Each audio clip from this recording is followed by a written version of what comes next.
play with your friends. Play this game with your friends. I'm telling you, this game is a completely different experience when you're playing with people and you have like these open lines of communication and you are like, you know, focused on the same objective. Everyone's not pissing off doing their own little thing, okay?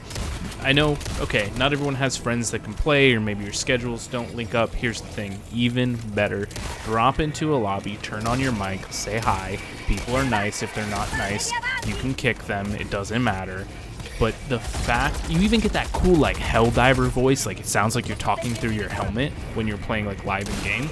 Okay, so, yeah, if you don't have friends, even better. But if you do have friends, play with your friends, too. It's a great experience. But it's really nice when you guys are focused on one task, and that's what Micho and I did here. We really wanted to just, you know, stick together as much as we could and then go on this adventure of an objective. And this was probably my favorite mission that I've ever done, because normally when I approach a mission, I'm like, okay, get the main objective done, and then you can kind of go wherever else you want to go and deal with that. But here, I was not doing that. We did almost every side objective. We didn't do the actual mission objective until we had, like, I don't know, maybe 2-3 minutes left on the clock, and it was like, you need to do the actual mission or you're gonna fail it. So we ended up doing that. We ended up having to race to extraction.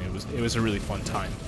So if I'm not mistaken, another thing we tried to do in this objective is, I think we tried to kind of be our own one-man army to an extent, so that we were really a two-man army. We wanted to both have like incredibly versatile setups, so that's why I brought this HMG, which, you know what I'm realizing is I think this might be my favorite support gun. I don't like the Stalwart. I'll say that. I'll go on the record and say I don't like that. I know Micho likes it. It just, if I'm bringing a support weapon, it needs to have some kind of armor penetration, and the Stalwart, I think, is only light armor penetration. That doesn't count to me. The heavy machine gun, however, just blasts through things. It's awesome. You know what else is incredible? This game. This game aesthetically is so freaking cool. Okay, so you're gonna see this purple light come up to me, right? And this zombie, and I have to like dive away from this zombie, and I boom, boom, 2 shots, he's down. Now I'm trying to worry about this thing. Luckily my guard dog took it out, because I don't know what I was doing with the cookout, but that was movie-esque right there. Ironically, this objective is one of my least favorite to use when I'm playing with people.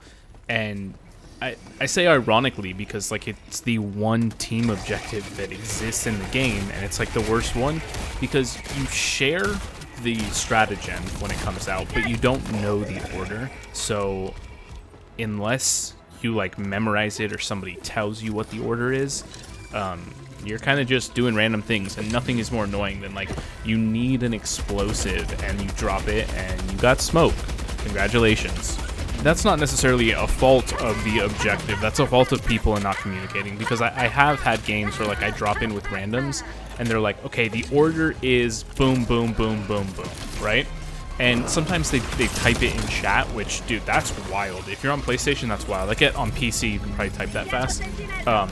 But dude, just hop into voice real quick. Hey, by the way, this is the order. Okay, hey, I just used one. Smoke's out of the way now. Now we just have explosive. Now we just have this. Now we just have that, you know? Alternatively, the developers can solve this by, you know, adding a parentheses when you open your stratagem menu. So it said Sief Artillery, explosive, Sief Artillery, smoke, so on and so forth. But again, all it really takes is a quick 1-second hot mic. Hey, by the way, here you go. This is the order. And I get it. You know, sometimes I play this game after work. After a long day at work, I'm thinking all day. I probably talk to people all day long. It's exhausting. And the last thing I want to do is talk to more strangers. Or maybe you have a lot going on in the background and you have to pay attention to other things. But just, you know, communicating with your teammates, even if it's not constant communication, but just turning on your mic for a moment to be like, hey, this is happening, or this, or can you stim me, whatever it is, it really does add a lot to your experience in this game, I think. It's meant to be a team game, so use that.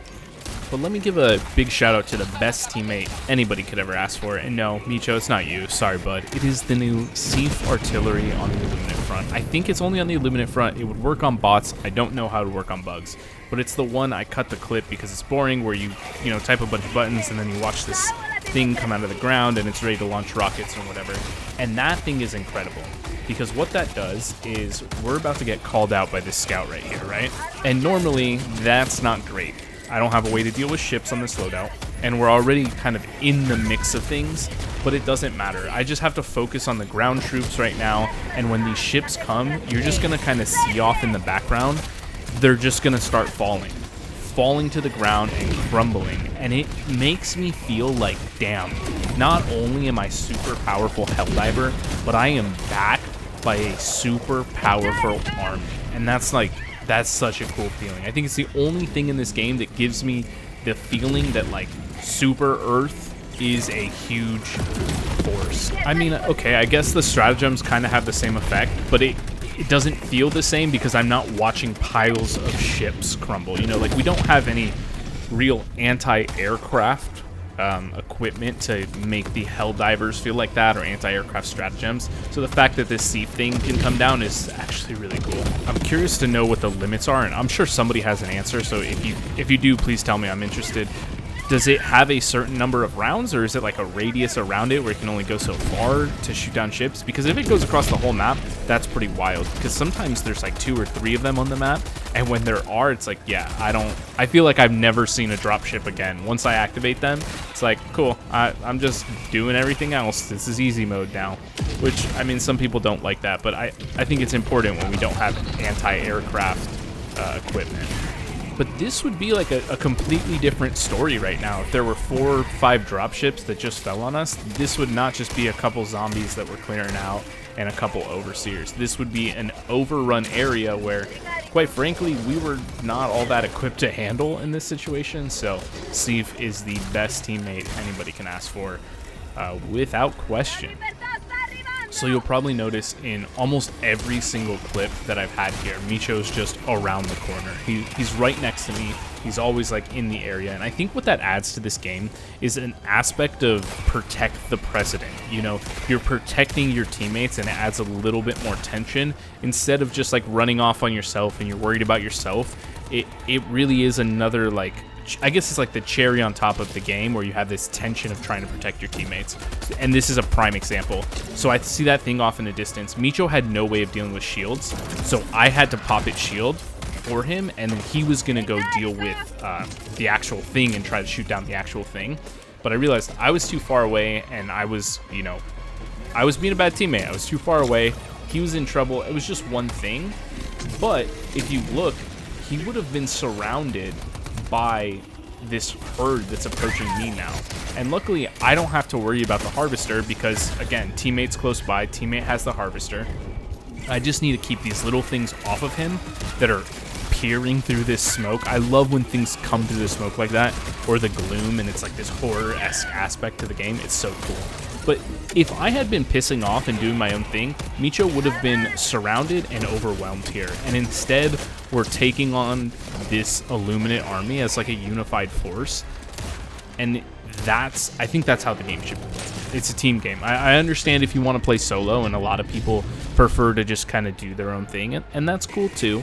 But I think this game really thrives when you play it like a team game, because that's what it is, you know. So I get, in this clip, I get this feeling that Micho and I are like a SWAT team going through a building as we just slowly take steps forward.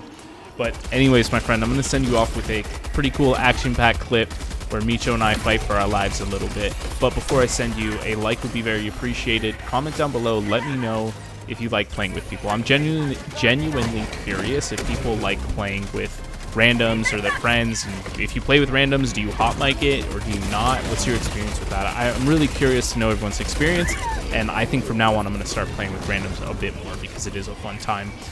But until then, my friends, spread democracy, have fun, and I hope you enjoyed.